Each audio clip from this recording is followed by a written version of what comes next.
tonight. We wanna go, go. We wanna go, go.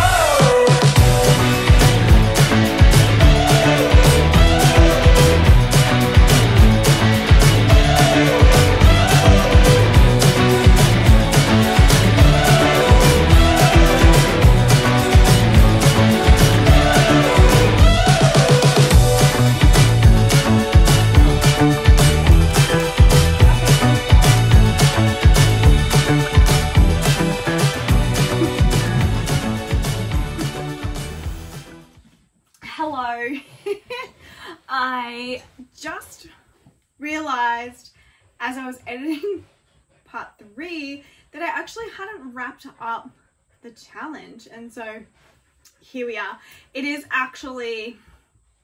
been a month since I completed the 75 hard challenge, so I thought I'd come in here and just give my thoughts about it. Sorry, I'm moving my hands around a lot. Okay. First things first, I actually failed doing the 75 hard challenge, which, I don't know, in my mind, I feel like it's not a fail, but let me tell you what happened. So, everything was going well. I was probably, I want to say, just over a month in, and I was doing everything. I was drinking all that water, I was working out twice a day, I was killing it. And then I got sick. And I'm not talking like a little bit sick, I'm talking full on, got the flu, was dying. I think I ended up actually taking almost a week off work as well. So I actually did try to push through. So I remember one morning I woke up and I was so congested and I was so tired and I felt so ill. But in my mind I was like, why don't I just get up and sweat it out? Like, that'll totally make me feel better. It did not make me feel better. It actually made me feel a lot worse, and I'm just wondering if maybe I had quit then and there.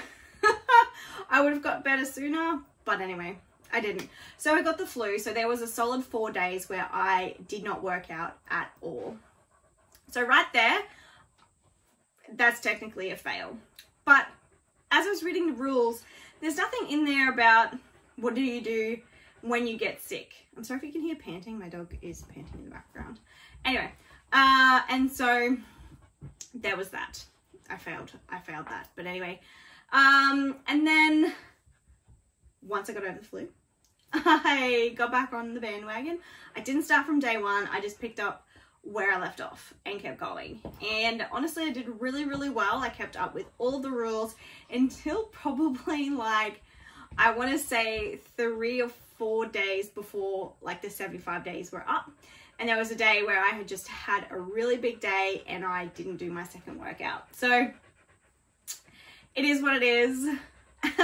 But in my mind, I don't feel like I failed the challenge for the reason why I wanted to do it in the first place. So the whole reason I actually wanted to do the 75 hard challenge was to basically change the lifestyle that I had been living for months. During COVID, I know some people went one way where they got really fit and really healthy, and other people went the other way. I went this way. I went this way in the route that I never exercised. I just started eating really bad, and it even got to the point where it was other things in my life that I stopped doing. There were days where I went without showers, didn't brush my teeth or my hair. I'm pretty sure there was a period there where I didn't even wash my hair for a month. So I had turned into what I like to call a epic grub, a slobby kabobby. Now, sure, that's fine. If that's how people want to live, that's how people want to live. But as we have gotten out of the pandemic and we've started going back to work in the office, I noticed that I still had a lot of these really bad habits, and I just wanted something to sort of kickstart me to make my lifestyle better. And so I really feel like this challenge did that for me. It made me get up early in the morning. It made me read a book. It got me off my phone. It made me start working out. And while I didn't follow a specific diet like paleo or gluten-free or dairy-free or sugar-free or whatever, it really got me back to making food at home, realizing how easy it is to make food at home and how much better I feel inside and out. So for me, I feel like the challenge was a success because I have really enjoyed exercising, and I took Christmas off. I mean, I sort of did a little bits and pieces of exercise, but I mainly took Christmas off, and so I'm really, really excited to get back into fitness. There was a week, I guess, you know, the week between Christmas and New Year's, where I actually just sort of gave in to whatever I felt like it when it came to food, and honestly felt like absolute poo. So yeah, honestly, the habits of eating well, cooking at home, moving my body every day, like they are habits that I am 100% going to keep up. I'm not going to exercise 2 times a day, although in saying that though, currently in my schedule I have 1 workout, and then I'm also going to walk my dogs, which was kind of what I was doing during the challenge anyway, but whatever. So I am really, really happy with the results from a mindset perspective, because that was what I intended to do from this challenge. It was literally to change my mindset, to change my lifestyle, essentially. And I really feel like I have achieved that, which I have. I'm pretty fucking stoked. Hey Bean, you're so noisy.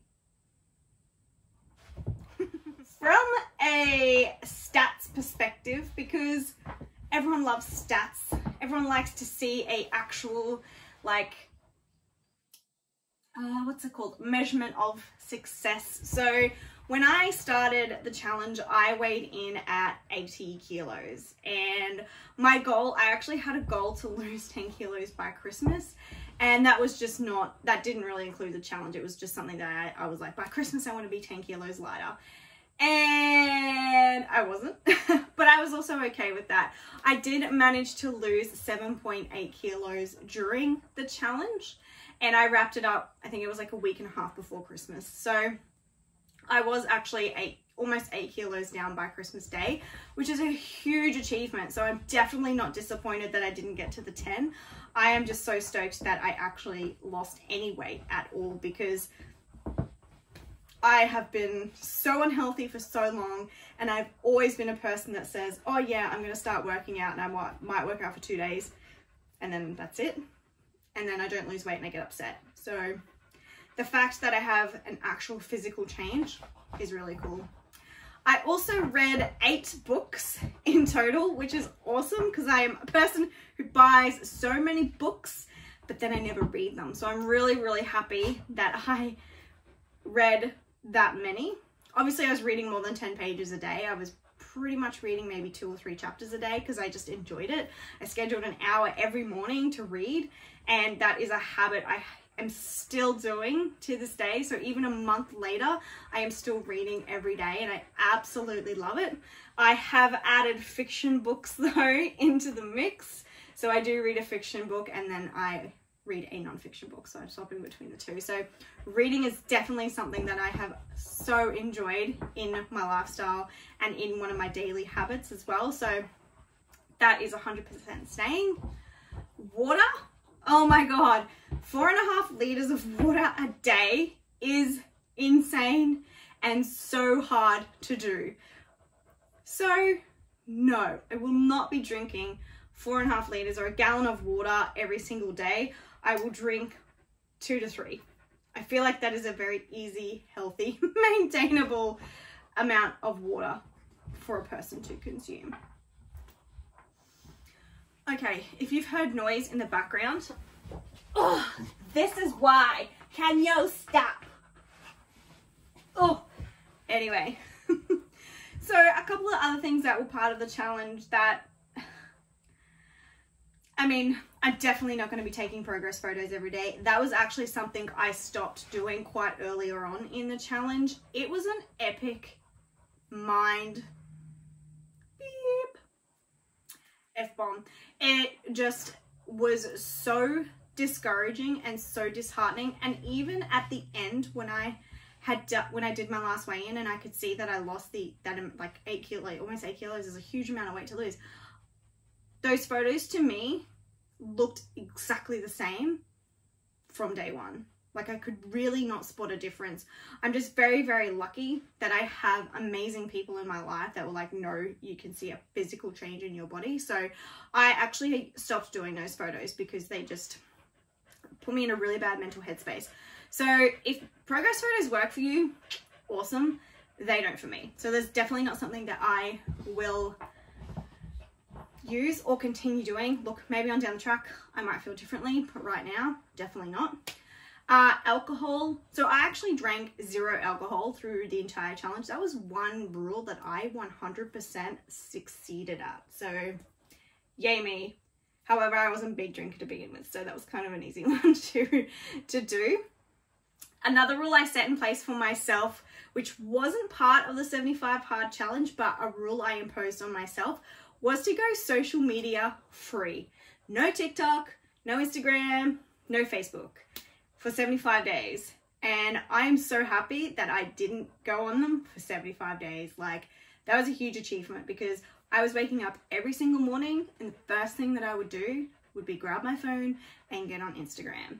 And I love Instagram and I love Facebook. I love social media. It's super fun. I love seeing what people post and creating content for it and things like that. But honestly, waking up first thing in the morning and that's what I do was just a habit I needed to get out of. So hardcore no social media for 75 days and I killed it. Yes, I am back on there. Not as much as what I was previously. So I am happy that that is a habit. Hopefully I will keep not, I guess, mindlessly scrolling, because we all do it, let's be honest. Okay, I'm fully gonna wrap up because this video is gonna be super, super long and I already know part 1's long and part 2, so you're probably over looking at me talking about this. So anyway, that was it. 75 hard challenge done. Yes, I failed, but for me personally, I feel like it was a success.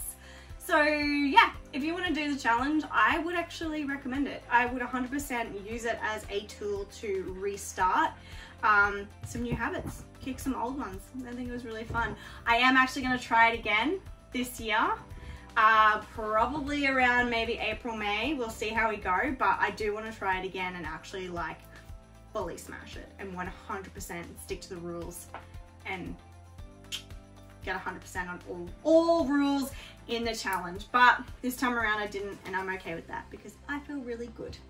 Anyway, thank you for watching all these videos and I will see you in the next video I upload. Hopefully be a bit more consistent and I will upload them weekly. Anyway, thank you. If you're doing the challenge, good luck. Bye.